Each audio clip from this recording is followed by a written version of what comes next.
Good afternoon, ladies and gentlemen. You have tuned into the Rebel News live stream on this, a Monday, December 1st, 2025. I'm David Menzies, and my co-host, well, before I introduce my co-host, folks, do you know that today is National Pie Day? And I can tell you, my co-host celebrates National Pie Day by baking pies and by eating pies. But not me. Here's how I celebrate National Pie Day. And there we were, in mud, up to here. Oh! Oh! Oh, how this is! I'll find out. Now, what's the idea? Who interfered with my romance? Gentlemen, please. We strive to please. Oh. Stop. This has gone far enough. Love thy neighbor. Why? But I raised my rifle and fired. Okay, that's good, Olivia. She is the sensational she-devil herself, Sheila Gunn Reid. Sheila, I was very perturbed. I think the Three Stooges were the greatest comedy team of all time. I defy anyone to convince me otherwise. But as I was watching you, I didn't even see you crack a smile. And you know what? I think it's a gender thing. I think every man on the planet, whether you're a janitor or you're a nuclear scientist, you love the Three Stooges, but when it comes to females, different story. What say you? There's no in between. You either love the Stooges or you hate them. I don't think it is a male-female thing. I think it might be a generational thing. Because I love physical comedy. I like Chris Farley. Like a lot of what he did was physical comedy. Hitting somebody in the face with a pie. I don't know. I don't get it. That's all. I think it's a generational thing. I don't get it that you don't get it. I mean, how is that not funny? Getting a pie in the face, slipping on a banana peel. These are classic comedy tropes, Sheila. And what I loved about that clip is in a out of character move, Mo is like the peacemaker, saying, can't we all get along? And that, finding Jesus moment lasted maybe 2 seconds after he gets pie. That's just so brilliant. But anyways, if you want to weigh in on the live stream, folks, love the Stooges, hate the Stooges. I'm not buying this generational thing. I think it is a generational thing. If you were born like after 1960, let's say, I don't feel like the Stooges land the same. Well, I was born after 1960, and Sheila, are you telling me here in this day and age, a 1972 Pontiac GTO, the Judge in orange, it is as a beautiful design masterpiece as it was in 72 as it is in 2025. So I reject your argument. Well, I reject your argument. If you watch Beverly Hills Ninja, that is the peak of physical comedy with Chris Farley thinking that he was a ninja and in that body, as they say. That is peak physical comedy. I'm not sure the Three Stooges were. Anyways, if I'm wrong, I'm sure I'm going to get the emails. So you guys can let me know. But if you want to get involved in the show, you're watching us over on the wonderful free speech platform of Rumble. You can leave a paid comment over there. It's called a Rumble Rant, and we appreciate you for that, but it's how we keep the lights on here at Rebel News. We'll never take a penny from the government to do the work that we do, so we rely on you to keep us going. So if you want to perhaps tell me that I'm wrong about, anything, but particularly David Menzies' assessment of the Three Stooges, do that in the form of a Rumble Rant. If you're watching us over on YouTube, the same rules apply. We'll never take a penny from the government, so we rely on you. Their paid comment over there is called a super chat, and if those comments are over the $5 US cutoff, we'll get to them. If not, we thank you for your donation. We'll do our very best to get to them. if they fall under that $5 US cutoff, but that's all time permitting. So I think those are the rules. Let's get into some news. We did have the United Conservative Party annual general convention over the weekend. It was about 4,500 people in attendance. Wow. It's actually smaller than last year's. Last year's was 6,000. I think we'll do a deeper dive on the United Conservative AGM tomorrow with Lise Merle, who was there with me. It's funny because I went to the Sask Party AGM a couple weeks ago with her. And they were all, this is the biggest one ever. There's like 900 people here. It's 3 times bigger than the other ones. I'm like, so your general sized ones are 300 people. I'm like, that's cute. Isn't that adorable? I want to show you what a real political convention looks like in a couple of weeks. And it's just because we do things a little bit bigger and more braggadocious here in Alberta. But we'll discuss the slate of policies that were passed. My personal favorite, bringing coal back online. That was passed by the members, and there's some firearms rights stuff, and anyways, parents' rights stuff, anti-net zero stuff. So we'll drill down on those a little bit more tomorrow. But what's the one we want to talk about? Oh, let's talk about Premier Smith. I mean, we'll have more clips of her incredible speech, actually, tomorrow and the next day. And I'll debunk the theory that came out of the mainstream media that Premier Smith herself was getting booed. I was standing in the room. Premier Smith was warmly greeted by the crowd. They love her. And even the separatists think she's a perfectly fine caretaker of the province until we leave. But every time Alberta's role within a united Canada was mentioned, the crowd booed.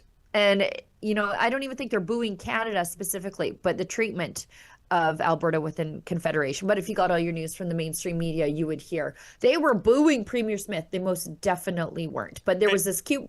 Sorry, go ahead. Oh, and let me guess, Sheila, the mainstream media, they never picked up on that nuance, did they? I don't think they cared about the nuance. I think or they chose to ignore it. Yeah, because they specifically ignored the rousing applause she got and the support that she got from the members. Again, the separatism was a huge issue at the AGM. And again, we'll talk more about it tomorrow. They got involved in the UCP board elections. I think all but 3 people who won board positions were APP, Alberta Prosperity Project selected candidates. So it's a big deal. It's something that's happening and being mainstreamed within the party. But we'll talk about that more tomorrow. But there was this cute moment where the premier got to say goodbye to her adversary in federal cabinet. And that was, of course, Stephen Guilbeault, who the premier makes no bones about not liking, and she got the last laugh on him. So let's show that clip. Together we have stopped and driven back the extreme anti-energy movement in our country. We have helped to turn the tide of national public opinion from being anti-oil and gas into a countrywide consensus that Alberta's energy resources are a national treasure that can and must be developed.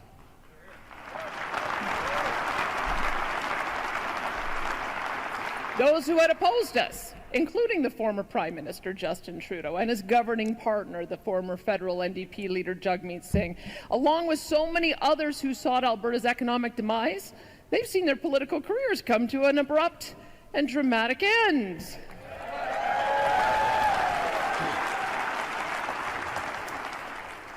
Including, I would add, former Trudeau Environment Minister Stephen Guilbeault.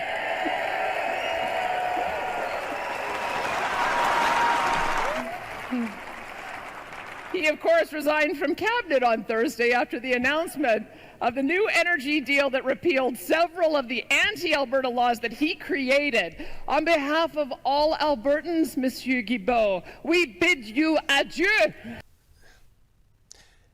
Sheila, I like to be right, but I would love to be proven wrong. And I think, even with this resignation of Stephen Guilbeault, Are we talking about political kabuki theater 3D chess here?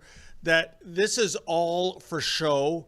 Yep. That he knows, as do a lot of observers, that is this pipeline ever going to materialize, at least in my lifetime? Because Sheila, I'm so sorry. I'll believe this deal. I'll believe this memorandum of understanding is legit when I see shovels in the ground. When is that going to happen? Before or after 2040? In which case, I'm probably not alive, or Ezra's probably put me out to pasture or something. But what are your thoughts? Right. We'll have people building that pipeline that are in elementary school if that pipeline ever gets built. Yeah. And I did ask the premier about that. I don't know if we want to show that, but I did. I mean, the premier gave her speech, and I like Premier Smith. I'm cheering for her to succeed, but I can read that MOU very clearly, and the burdens it places on Alberta in return for potentially nothing will act as a deterrent to any investment in any potential pipeline. When the premier says that this MOU has resulted in the repealing of, like the No More Pipelines ban, the tanker ban, the tanker ban is only repealed if we get a pipeline to Tidewater. The pipeline ban still sits in place, and it allows Alaskan tankers to come down the coast when Canadian tankers can't.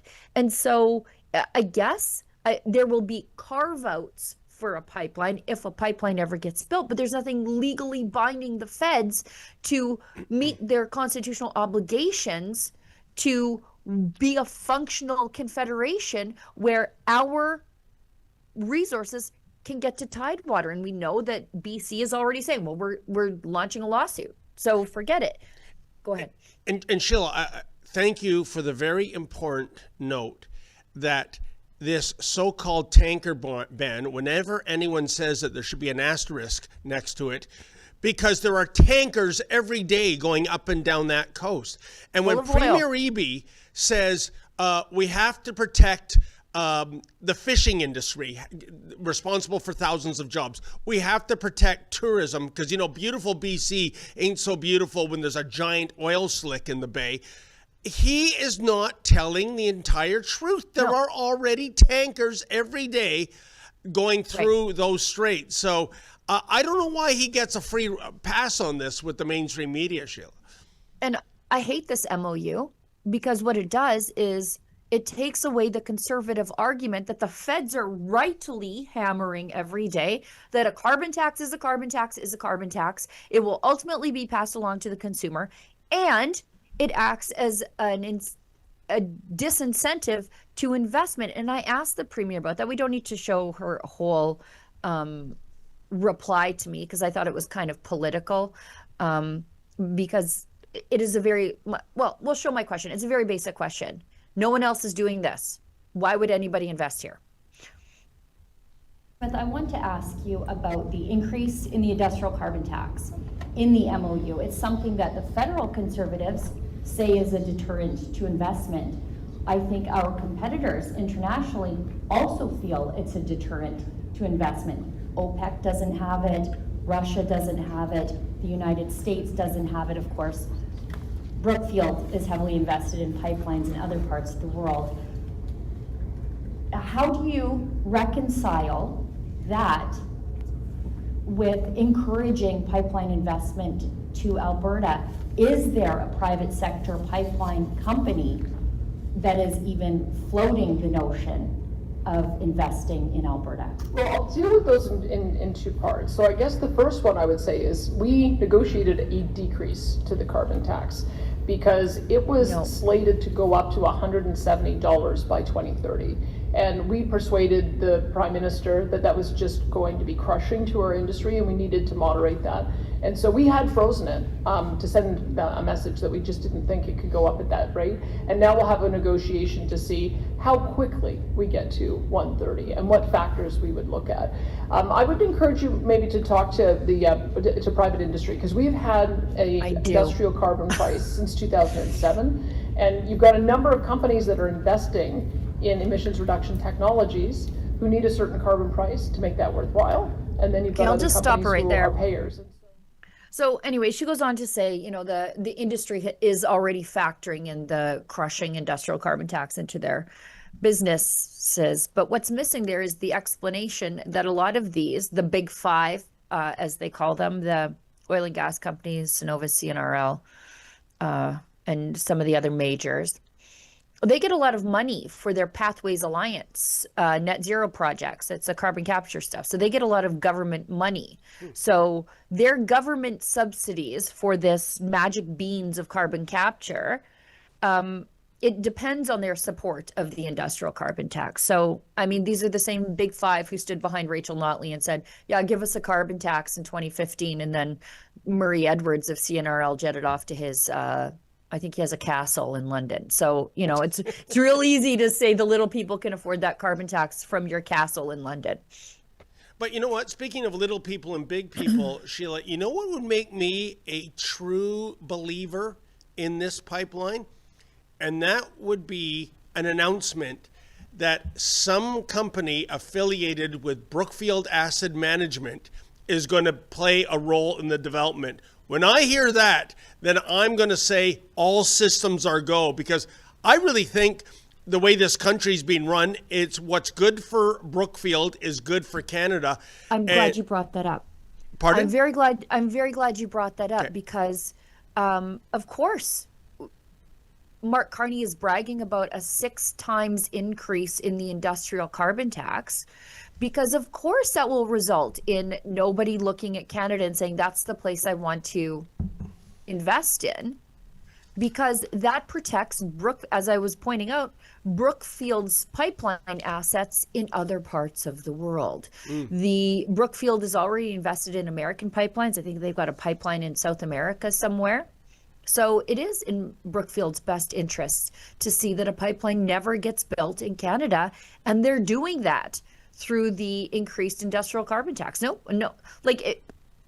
if you are looking at the United States with no industrial carbon tax and Donald Trump's ethos of drill baby drill, or the values manifesto prime minister with a 6 times increase in already a deterrent to investment, where would you go?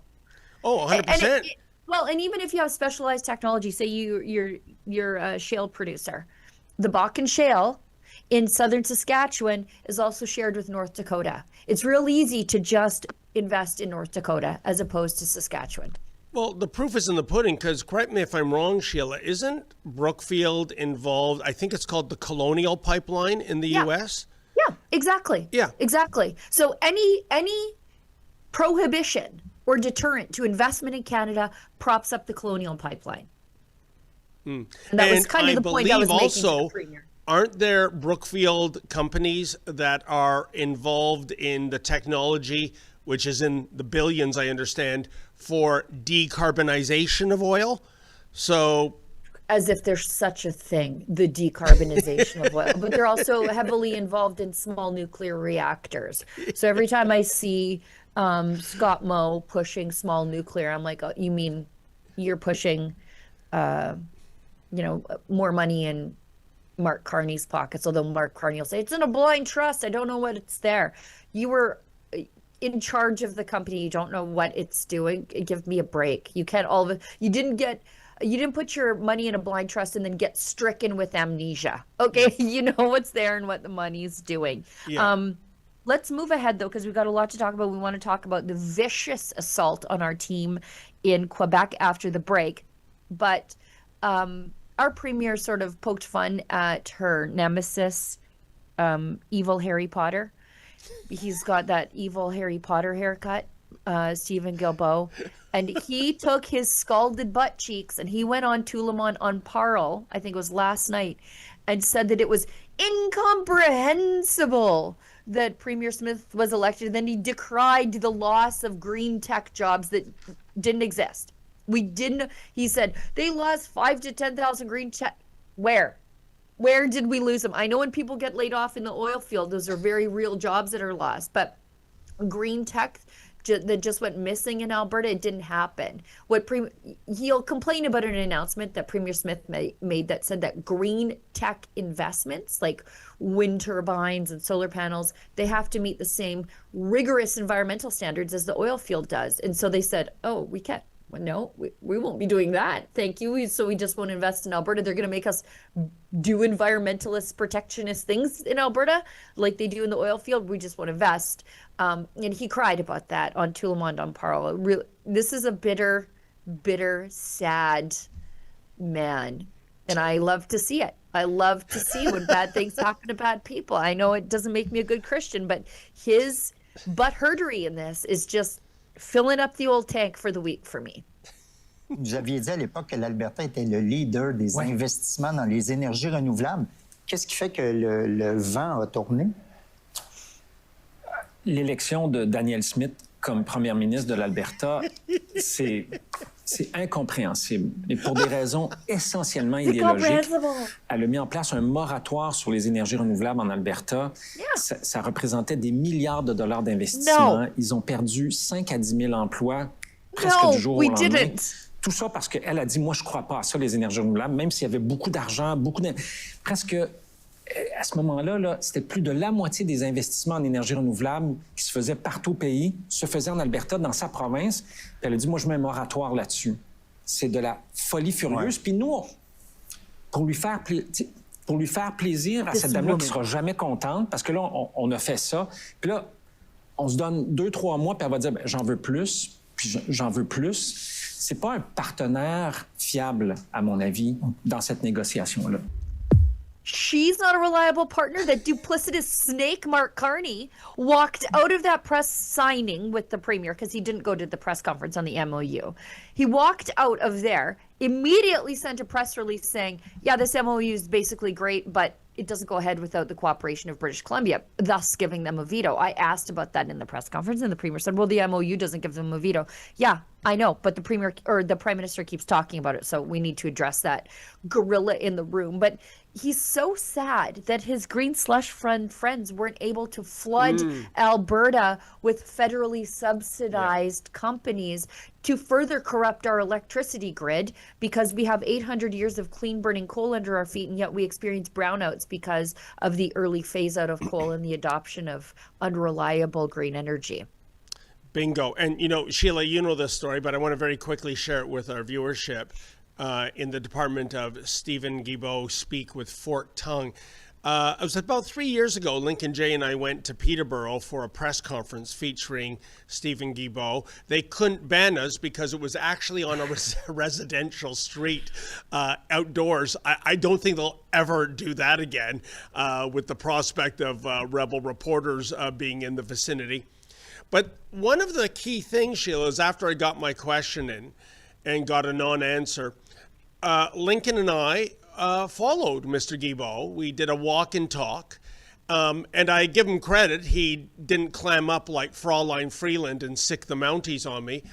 But the goal was to find out how he got to this residential neighborhood in Peterborough. And lo and behold, he was driven in a Toyota RAV4. And I questioned him on the hypocrisy. I said, Mr. Guilbeault, I thought we're supposed to be walking and cycling and taking public transit, and here you are in a gas-burning SUV. And he first did deflection, Sheila, by saying, oh, well, last week I took the train from Montreal to Quebec. And I said, well, I'm not talking about last week. I'm talking about right here now in Peterborough. And you are in this gas-burning SUV. And he got out and he pointed to the badging on the rear of the SUV, Sheila, which said hybrid. But there's not a lot of things I do know, but I do know cars. And I pointed out to Minister Guilbeault, sir, that's just a regular hybrid. It's not a plug-in hybrid. Therefore, it does not qualify for the Ontario Green Plate. And after that, Sheila, it was woo, woo, woo, woo. Feet, do your stuff. Let's get the hell out of here. He couldn't lie his one out of there. I think that little example of hypocrisy tells you everything you need to know about Stephen Guilbeault. Yeah, I mean, he wasn't the first lying liar who lies environment minister. There was, of course, my personal muse, Catherine McKenna, who wrote several pages of her book about me. Like, again, I only know that because somebody sent it to me. I don't actually care about her since she left politics. She's just a crazy lady screaming in the wind. But someone sent it to me and said, you know, like they published an excerpt of her book in The Walrus and she is whining about you. And then somebody also sent me subsequent interviews that she's given about her, again, whining about me, giving her a name in 2015, Climate Barbie, because she was always like, I'm saving the environment. Look at me. I'm snowshoeing. I'm saving the environment. Look at me. I'm riding a bike in a dress. Which is exactly what a Barbie would do. It was, you know, a nod to how plastic I found her advocacy for the environment. And she drove at the time, her government issued vehicle was a Subaru Crosstrek, and it was not hybrid. And we were able to track that down. I think our friend Kian Bexty was able to find her that. And that was when he had that run-in with that very emotional TV reporter. Oh, I remember that. Yeah. Basically, somebody no name. one's ever heard of, and him thinking he's famous. He's like, which don't was you know who I am? Like, he's like, no. But, you know, Sheila, you know, I know we shouldn't take joy in other people's suffering. I think that's a German kind of thing to do. Schadenfreude. Thank you. Yes. But my Climate Barbie story it dates back, I think, to 2017, 2018. Efren and I went to the Brickworks to a press conference she was holding there. And when I got up to the podium and I introduced myself, David Menzies with Rebel News, I'll never forget what she said, which was, "Oh, you're still around?" Well, here we are. Guess who's around and who ain't, sister? Thank you. Toss her on the pile of environment ministers we've all outlasted. Let's hit an ad break, then we'll come back and we'll talk about what happened to Alexa and Guillaume over the weekend. Guillaume was sent to the hospital, viciously attacked. Alexa was attacked. And they did have just so people understand how violent Montreal is, they had security with them and a lot of security. But I mean, when there's a violent mob of Hamas radicals enabled by police in action, you almost need to meet them with the same size of mob. Before we hit the ad break, though, people are responding to the Three Stooges content from earlier. All right, I'm gonna win. I believe they're split, actually. What? Okay, Big Rod 1702 says, so cool that David loves the Stooges. Do you think that's cool? Is it cool? That's the word you're using. Cool or cruel? No, this is very important. Sorcerer 666 says, nope, Sheila's wrong. But wait. There's 3 in favor of me. So Dark Door 3, not a fan of the Stooges. Casey Ireland never liked the Three Stooges. Casey Ireland, they were not funny. But then P. Schofield pays to send this message. Menzies, nyuk, nyuk, nyuk. Well done and certainly worth a $5. Definitely a guy thing. Yeah, and aren't the chats proving that, Sheila? All those names, unless I'm mistaken, that you said. Right, the women hate it. Okay, yeah. Okay, maybe. Yeah, I think that, and I can tell you, my beloved, dearly departed grandmother couldn't bear to watch the Three Stooges, especially when they're tradesmen and they're hired to go to a beautiful, pristine mansion to fix a doorbell. Well, the inevitable happens. It becomes a teardown, right? Right. And she it just feels like what the Liberals did to Canada. But she just couldn't bear, even though it's all Hollywood manufacturing, she just couldn't bear to see it. That and anything having to do with rats would give my grandmother nightmares. So again, I think my thesis is solid. If you're male, you love them, and if you're female, you don't. Again, prove me wrong. Is there a woman out there that can Give us a I don't super know. chat. I think it's a generational thing. Because if I went upstairs and asked Mr. Reid, he would probably be like, no, that's not. No, Sheila, my sons were born in the 2000s. They love the Stooges. You know, even with black and white, even though I think that's a nature versus nurture problem. I really do. Now, if I had a daughter, that would have been the way to do an experiment. Would she have loved them? Even with the nature versus nurture. So, but the two boys, 2-0. It's only Lady Menzoid that throws a damp blanket over everything. She's the smartest woman in that house. Let's hit an ad break, and we'll come back and we'll talk about Alexa and Guillaume, and then after that, we'll get into the Parliamentary Press Gallery dinner, which was fun. I'm sad that I didn't pay closer attention to it, but I was at the UCP AGM, but it was great. Yeah, it was. Okay, let's hit an ad break. We'll be right back. Gun bans make great distractions. Trudeau may be gone, but Carney has picked up his same rhetoric. We will quickly, and I mean quickly, reinvigorate the buyback of Hunters, collectors, competitors, and defenders of tradition are still being targeted, while criminals run wild under Liberal policy. But we are fighting back. Join us. Canada's National Firearms Association, in defense of freedom. You like the hat? Me too. Same strong message about making Canada great again, but in a really cool color, black and gold. There's other colors available, and it's an all-Canadian site. So if you want to signal your tribe or trigger a Liberal, go to mcgahats.ca today. Canadians know the national anthem. They stand in silence to remember those who died for this country. But not every Canadian knows their rights and freedoms. The Freedom Passport will change that. It looks and feels like a Canadian passport, but contains the Canadian Charter of Rights and Freedoms in a portable, easy-to-read format. The Freedom Passport. Order one for yourself and for all the freedom lovers that you love at freedompassport.ca. All right. Let's go directly into what happened to Alexa and Guillaume over the weekend. They were covering one of these pro-Hamas rallies. I don't know how you could call it anything else. Mm-hmm. And it was the unholy trinity of trans, Antifa, Hamas radicals. Wow. A lot of mental illness there. They surrounded Alexa when she was speaking with one of their members who wanted to talk to her. Yeah. And a father with a kid in a stroller stole her microphone. And so let's just show what happened to Alexa, and then we'll show what happened to Guillaume, because Guillaume ultimately ended up in the hospital with stitches after this. So let's go into Alexis.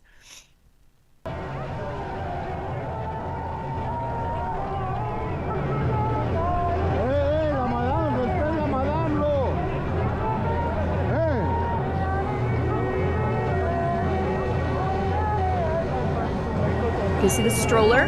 Guy comes back.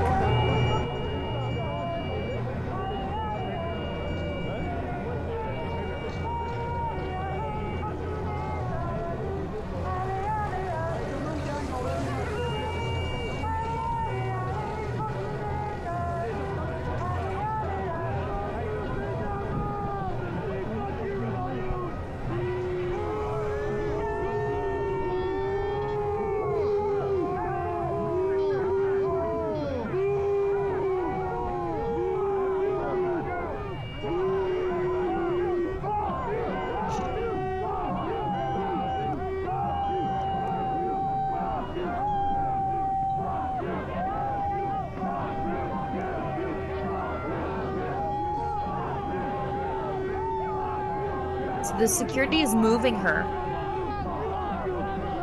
And she's got to have 4 security with her to move through this crowd.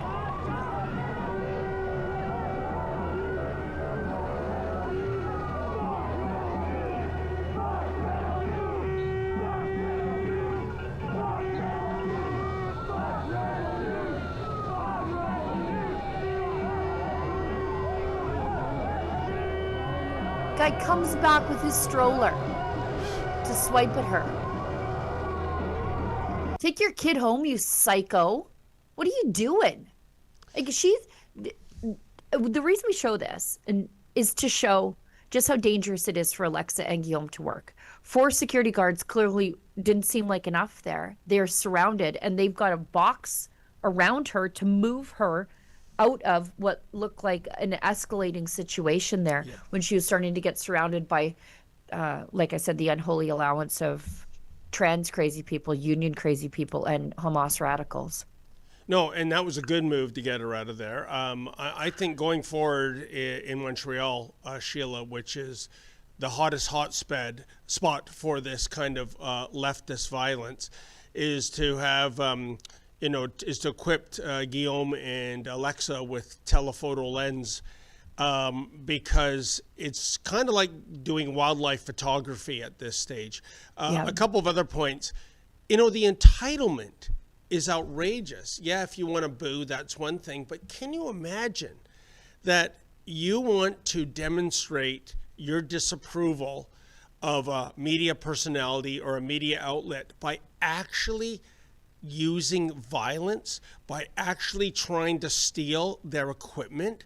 Who the hell do these people think they are? Secondly, Antifa, as you know, Sheila, contraction between anti and fascist. But they use all the techniques of fascism. Yeah, it's great marketing. Yeah. So they can get away with calling themselves that. Imagine Rosie Barton suffering the mean tweets. I mean, called a row of Montreal police behind her at the debate, the federal leaders debate. They lined up those police after Ezra went over and asked for a right of reply to the lies that they were broadcasting. And they were lies because CBC had to issue a correction. And he simply asked for a right of reply, kind of asked her if she was eating her feelings, and challenged her to join the Fat Challenge, which Ezra should give us an update on, just for accountability purposes. But she called the cops because somebody talked to her. Yeah. And yet, Alexa's got to operate like this. And what do the mainstream media do? They actually help whip up agitation against her and make things a lot more dangerous for her and Guilbeault. And I think, Sheila, when it comes to the independent media, it's not just us in Montreal. When people say this is part of the leftist rhetoric, defund the police, they are defunded. Not officially, but as they say in Alabama, this dog don't hunt, and there was no excuse. There were police on the ground. You couldn't see them. They were off camera. Once they observed that hostile environment, and the line is crossed when you're getting physical, when you're attempting to steal things, that's now a police matter. But where the hell are they? No, they don't want to get involved because either it's a little too hot for them, or they're on team leftist lunatic. They support these people. Antifa, like I said, contraction between anti and fascist. They use censorship. They use violence. They are bullies. They are fascists. They shouldn't call themselves Antifa. They should just call themselves FA. FA for fascists. That's who they are. Yeah. Yeah, it's like how, the granola people were able to have granola branded a health food, and then you're putting chocolate bars basically in your kids' lunches these days. Like it's just really great marketing. Let's go to one of the worst attacks on our journalists that I've ever seen, and I'm lumping you in the mix here, David, because Guilbeault, who's trying to film, he's watching Alexa. Mm-hmm. They grab his backpack, throw him to the ground. He gets sent to the hospital to get stitches after the attack on him. And we talk a lot about what happens to Alexa, but I want to acknowledge that Guilbeault has been repeatedly on the receiving end of violence, but his camera's pointed out and not at himself. He was also pepper sprayed at the Freedom Convoy. He's routinely grabbed, assaulted, jostled, and this time it resulted in him at the hospital getting stitches. Let's watch this.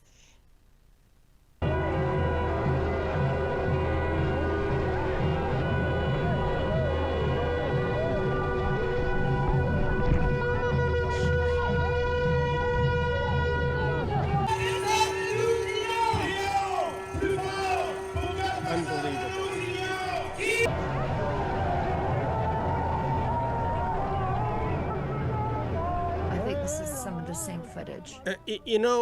Sheila, as you alluded to, I'm no stranger to physicality out on the field, but I'd like to think at this stage in my life I've got the kind of thick skin Godzilla has that can repel exocet missiles, so I'll take it in stride. But when I see this garbage happen to my colleagues, I lose it. Not on camera, of course. I wouldn't give our villains the satisfaction of that. When I see what happened to Guilbeault, Guillaume there, and the reason why it's kind of a distorted view, it's because he had a 360 camera on a pole out of his backpack. Thank God he did. When I see you getting punched in the face by a little soy boy wimp at a women's rally, no doubt, and the females there are running cover for him, I just lose it, Sheila. It just drives me nuts, and it's unacceptable, and it doesn't have to happen.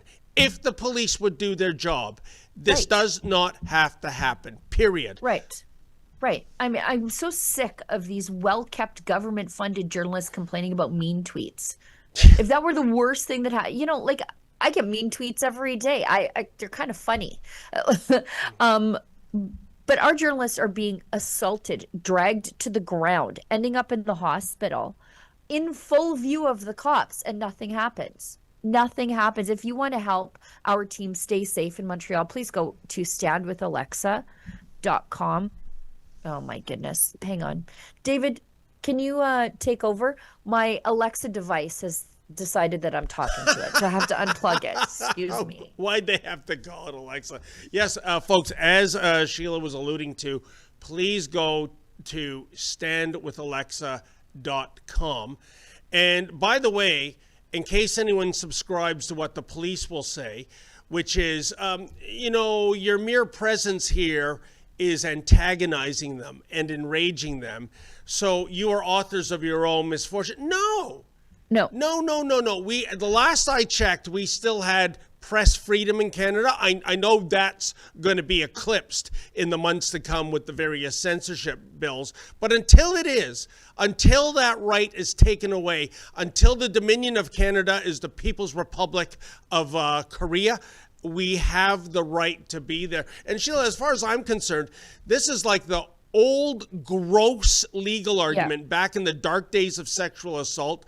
A woman gets raped and she's re-victimized on the stand. The questions are, hey honey, how much cleavage were you shown? How much leg? Are you kidding me? That's not her issue. That's the person that carried out the crimes issue. But this is the kind of policing we are getting when it comes to whether it's Antifa and the Transanity folks in Montreal or the Hamas holes in Toronto. They will arrest and jail peaceful counter demonstrators and members of the independent media, while others will be violent, will display swastikas, will chant for genocide, cosplay as terrorists. This is a horrible dereliction of duty. And I'm not blaming the individual officers per se, Sheila.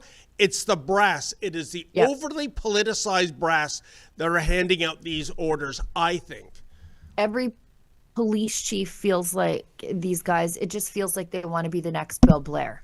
It's like they're auditioning for their nomination to the Liberal Party of Canada. We've got a teaser of a story that you've got coming up. Yes. On the scene at Bathurst and Sheppard at the Hamas protest this past weekend. And for those of you who don't know, Bathurst and Sheppard, this is the intersection of a very Jewish community. So when these guys say, we don't hate Jews, this is political critique of Israel as a nation state, then why are you in the Jewish neighborhood in Canada? Mm-hmm. Anyways, we've got a clip from David covering that this weekend. Okay, guys, welcome to Fake News. David, advertisement. What a nice smile. How are ya? It's very Bobby Bittman. Well, folks, as you can see, the Hamas holes are walking south on Bathurst Street. They are probably going to a residential area, a predominantly Jewish area. And I do see some members of the police following them on bicycle. So we will, some of them are yelling at our truck. As you can see, they're upset by the messaging. If you witness a crime, if someone is harassing you, or if you feel unsafe or threatened, dial 911 immediately. Keep supporting the terrorists. It's the supporting the terrorists. Guy looks like Mohammed What part of the Middle East are you from? Keep supporting it with your heart to the terrorists. I'm not saying that was Mohammed Faqih, but that did definitely look a lot like Mohammed Faqih. You know, it's kind of funny, Sheila, the fellow in the pink poncho was Lee. He's the cameraman for our friend Kareem Assad. And we met up with him later, and he said, you know, they were very much marching peacefully until they saw you and the truck, and then it was like somebody kicked over a hornet's nest. Like speaking Latin to demons. Yeah. Yeah. But, you know, Sheila, I want to throw this back to you. Ever since they started going into residential Jewish neighborhoods, I mean the side streets, not the major thoroughfares of Bathurst and Shepherd, that began about 4 or 5 weeks ago, and it's been happening every week. But yesterday, when we showed up, they didn't. They stayed to the major thoroughfares. We followed them for more than an hour, and they finally dispersed. Sheila, I'm thinking, was that the power of our beautiful Jumbotron-equipped truck, that it was naming and shaming them, telling people, if people are harassing you and intimidating you, phone 911. Oh, yeah, there's lots of cops at that intersection, but those dogs don't hunt. Again, to use that reference, maybe some cops will come in from another detachment and actually, I don't know, enforce the law. So I think they didn't want that kind of a showdown. I might be wrong. What say you, Khaleesi? Yeah, I think when you measure something over and over again, you start to change it. And that could be the case. But speaking of Toronto police and these Hamas protesters being absolutely reprehensible ghouls, our friend Leviathan has an image or video of the Toronto police providing a personal escort and protection for these terrorist sympathizers to protest across the street from a Jewish senior citizens home that houses Holocaust survivors. Wow. It means to shake off. So as much as they try to brand their stopping the call to terrorism, the Intifada means that we are shaking off things such as the world's last apartheid state, racism, occupation. Is this it? Is that where they were protesting across the street? Is that the Leviathan video? And by the way... here it is. Here's the police. Oh, okay. I'll keep my powder dry. Yeah, escorting. There's the senior's home right there. And the police are there, leading them into the neighborhood. Hideous. Unbelievable. That lady, that loudmouth, Sheila, her name is Daniela Bonamico. I urge our viewers, you'll see some of her vile rants when our report comes out. She is one of the most disgusting people I've ever met with the things that she says. I should also tell you, she's having a hard time paying the bills. I heard she had 3 jobs, but the hairdressing job is now gone thanks to her vileness. And as I understand it, and I do have some proof of that, she now has an OnlyFans account. No. Also, apparently... No. Oh, yes. No. Yes. And freelances as a stripper. Well, it's legal, I guess.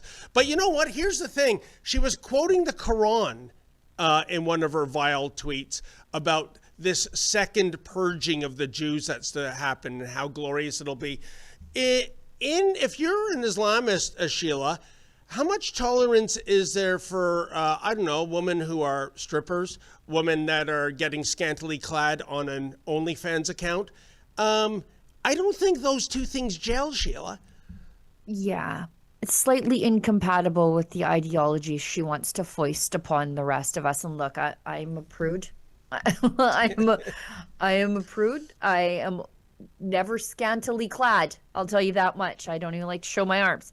But if and I might pass certain moral judgments on people, but I don't want criminal and physical judgments unleashed on people who live in a morality incompatible with mine. But the ideology that she's pushing definitely does. They're the kind of ideology that would result in the public caning of a morally ambiguous woman.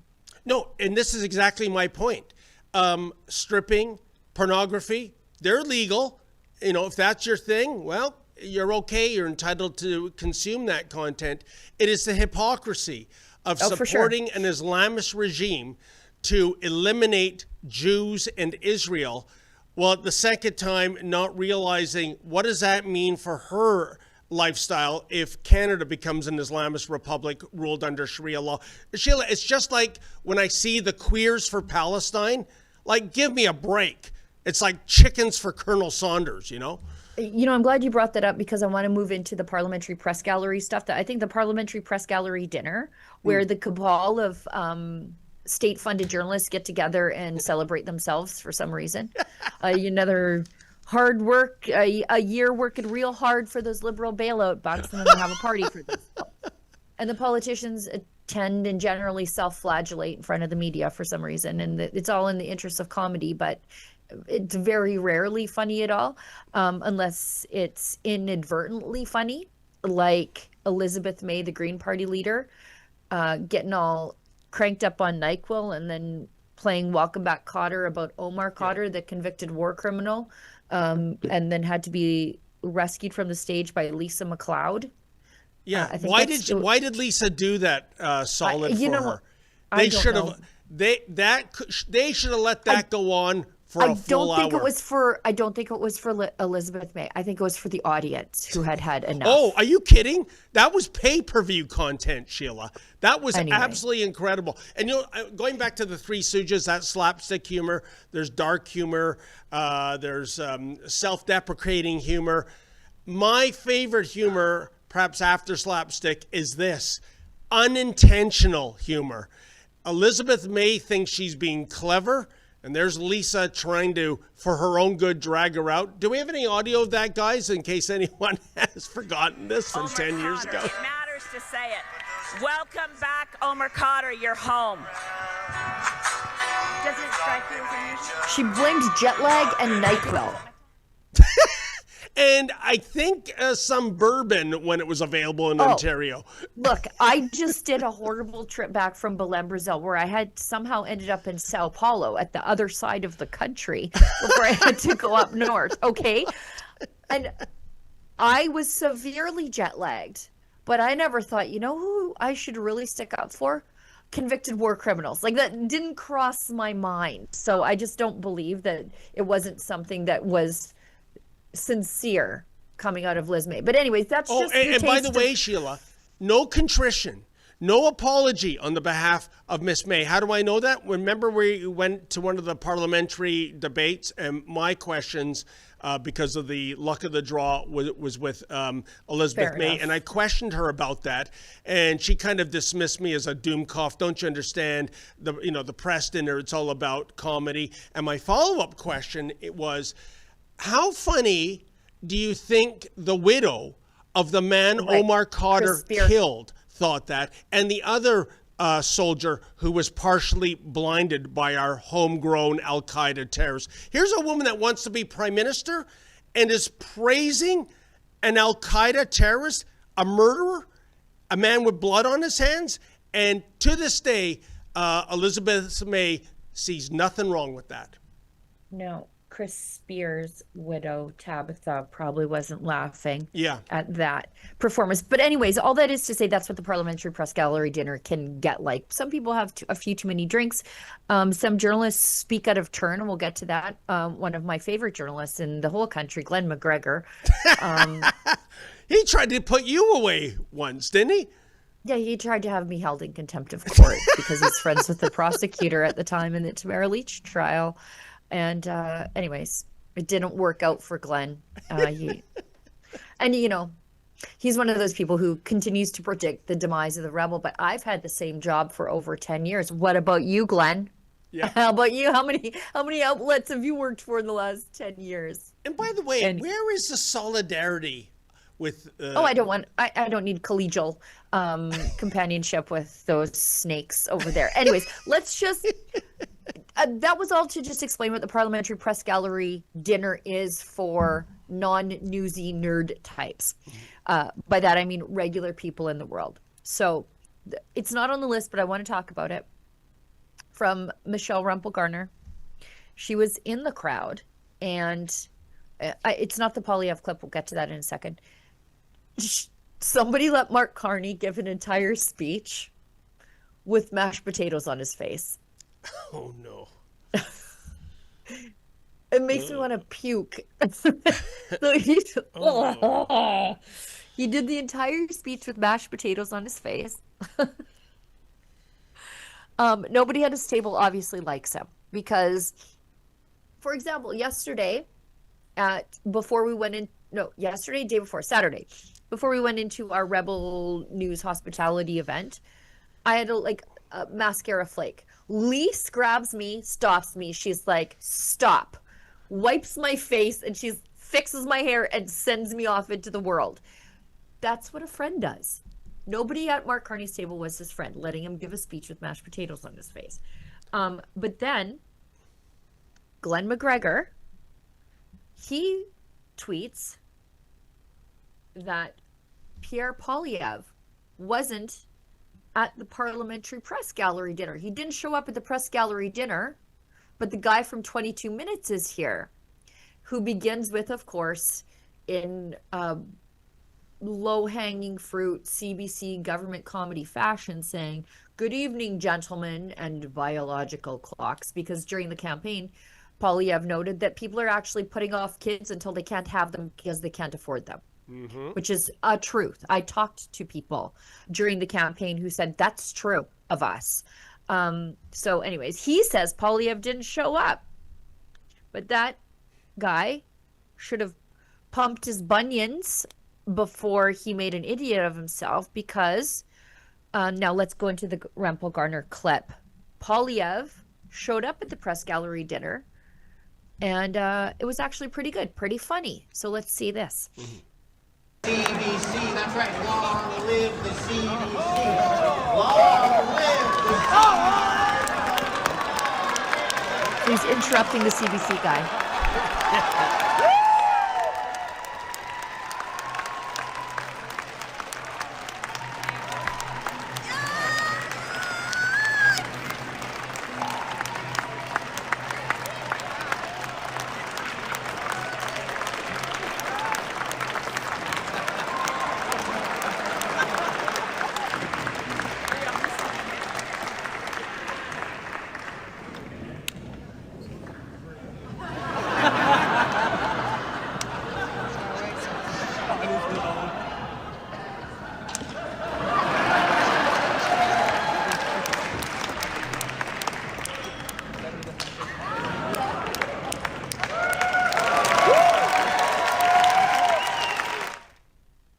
Now that had to be staged.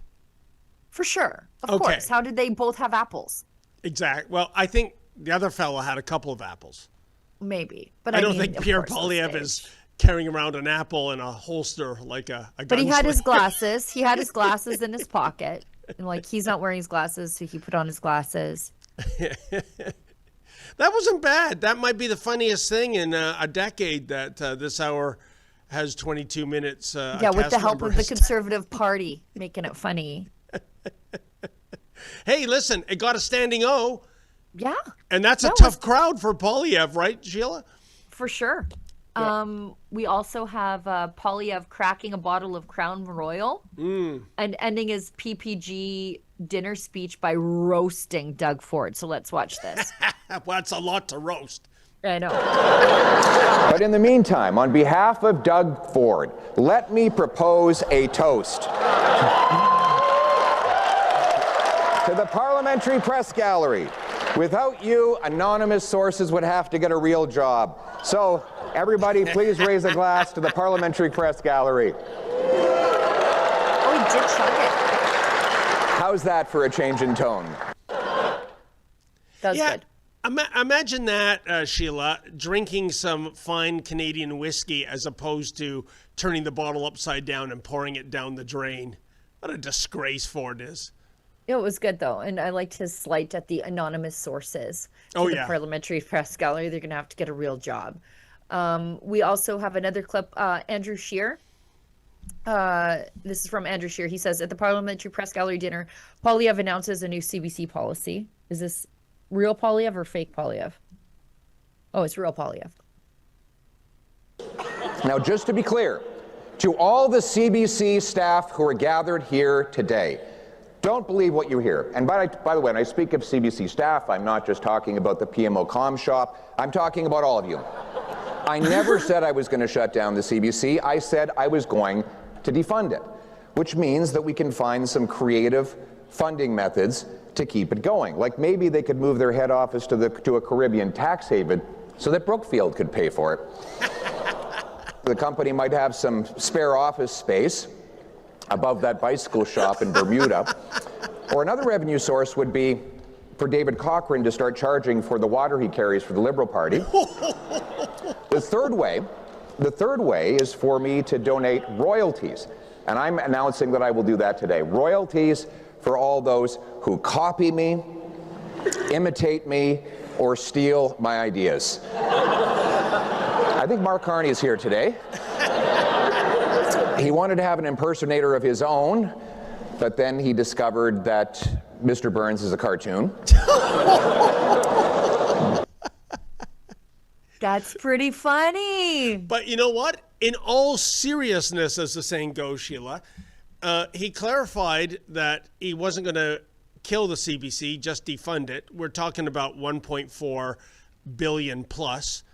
Here's my question to you, Sheila. If the CBC had to rely solely on selling ads and with the government welfare taken away, crowdfunding, like we crowdfund, how much do you think they would raise? What percentage of that 1.4 billion is coming in that way? I want to see Rosie Barton doing a PBS-style telethon. I really she's do. above that. Are you kidding? Battle axe. Yeah. You know, like if they think people love and support this icon of Canadiana, then surely they believe people will put their money where their mouth is. Exactly. But they don't believe those things about themselves, right? That I know they don't, because they know that they can't pull it off the same way we do. Exactly. Got one more clip from the PPG. And this comes to us by way of chronic hysteric Rachel Gilmore. She said, I'm not loving the implications of Poilievre mocking queers for Palestine as crazy. And the room of Canada's media and political elite laugh and cheer. Yikes, guys. Yeah, you know what? You do it well. It's too bad we don't have Gilmore as an audio clip. She's basically, folks, if you've never heard of her, and most of you haven't, she's Canada's Valley girl with unbelievably annoying vocal fry.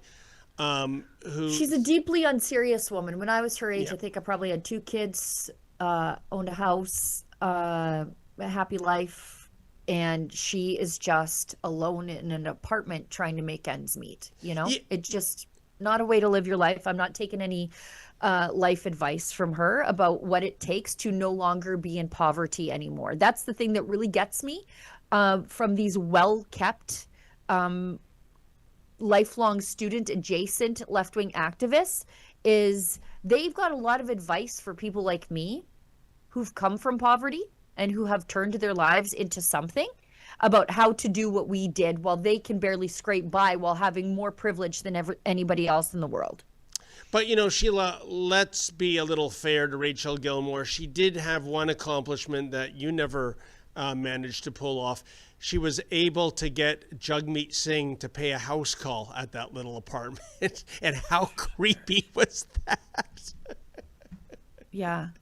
That's because, well, whatever. He's completely irrelevant. He destroyed the NDP. And I cheer for a happy, healthy NDP so that it splits the vote on the left, as I always say. Well, you know what? Then again, if he's completely irrelevant, talk about a perfect power couple. Two Right. completely irrelevant personalities. Good get, Rachel.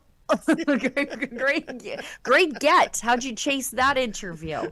The guy will go to the opening of a left-wing envelope if it gives him attention.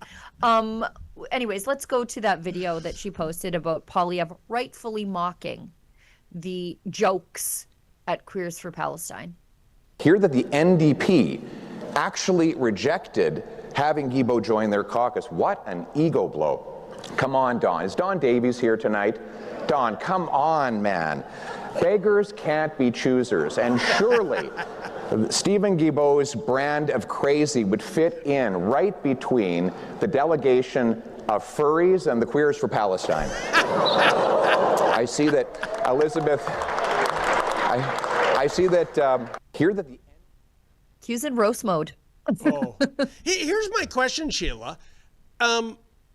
Did somebody write those jokes for Poilievre, or did Poilievre himself compose them? Because I know he's got a great sense of humor. I think he's funny and sharp on his feet. I think I think you have to be smart to be funny, because your brain has to sort of be working and reaching on different shelves all the time, you know, where you've sort of put up a weird little factoid in your brain for that opportune moment to use it. I think you have to be very clever to be funny, and I think he is. I think he might have focus grouped some of those jokes amongst his caucus colleagues, but I think he probably came up with most of that by himself.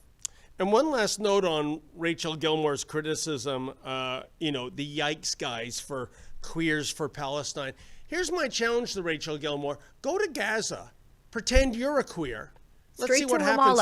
Straight to Ramallah. Yeah. Run it up the flagpole, sister. See if it flies. Yeah.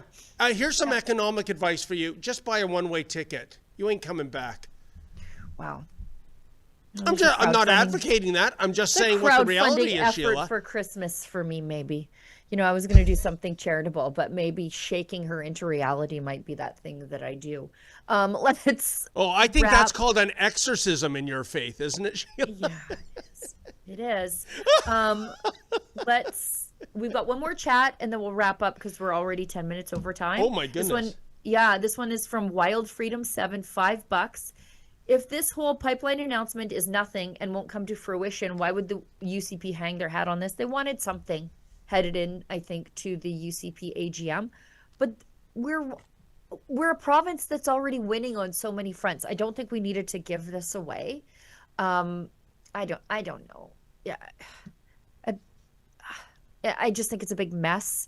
And I really sincerely believe that nothing is going to come from it. I want pipelines to be built.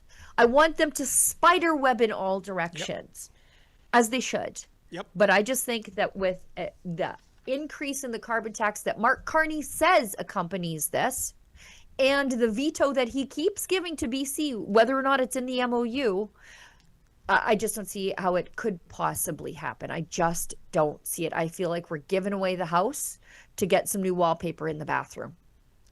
Good analogy. And folks, as Sheila alluded to at the beginning of the show, tomorrow when Sheila is co-hosting with Lise Merle, they're going to do a deep dive into the UCP AGM. So as the old dearly departed Billy Redlines used to say, don't you dare miss it. Right. Well, we're 10 minutes over, and I know Sheila has a very busy day ahead of her.